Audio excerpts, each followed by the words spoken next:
Adora Johnson was born into a world where dreams often died young.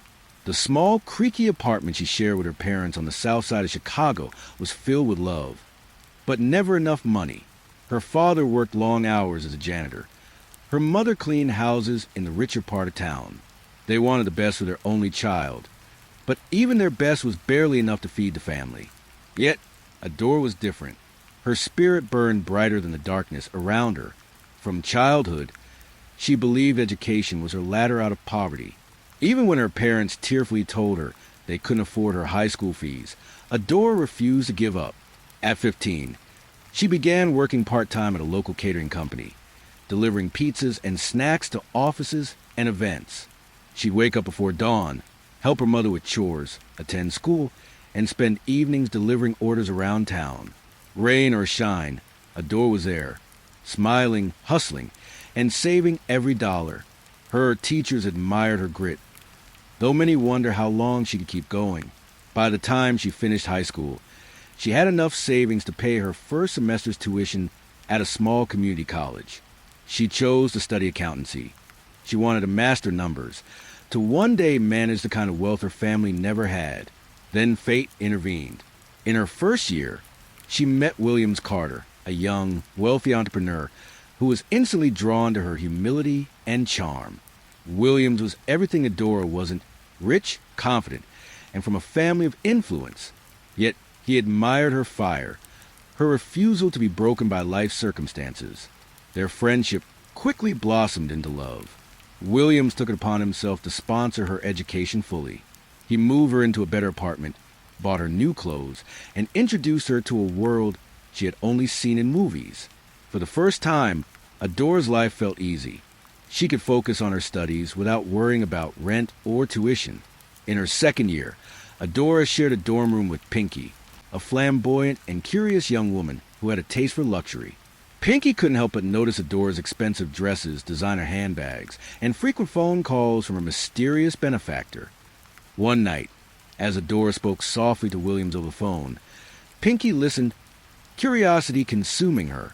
She soon discovered that Adora's financial comfort came from her rich boyfriend, Williams. Pinky's fascination turned to envy, and envy into a dark plan. Over the months that followed, Pinky began charming Williams, sending him playful texts, complimenting his style, pretending to admire Adora's perfect relationship. Slowly, she drew him closer, until one night, Williams crossed the line. Adora's heart shattered the day she discovered their betrayal. Williams stopped answering her calls. The financial support ended abruptly.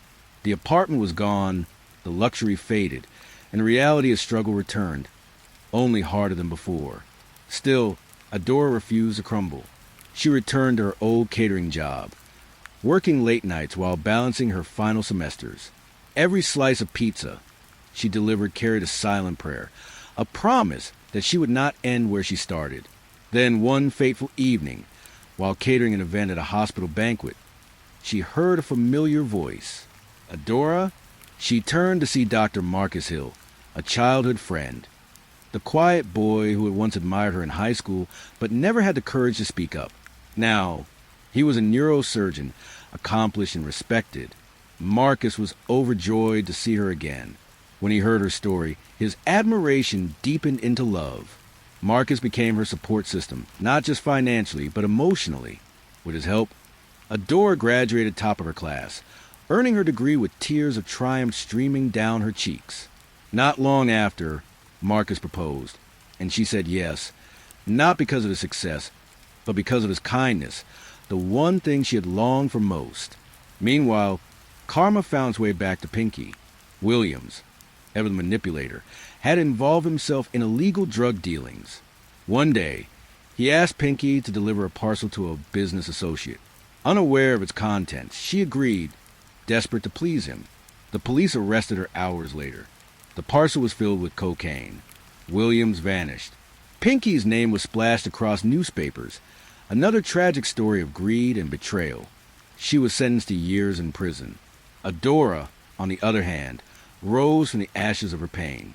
With her degree in hand and Marcus by her side, she built a successful career as a certified accountant, later founding a scholarship program for underprivileged girls who dreamed of college just like she once did.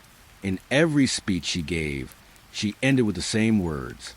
You may lose wealth, friends, or even love, but never lose yourself. Because when you rise again, and you will, you'll rise stronger than ever. And so, Adora's story became a beacon, a tale of perseverance, betrayal, redemption, and the unbreakable power of the human spirit.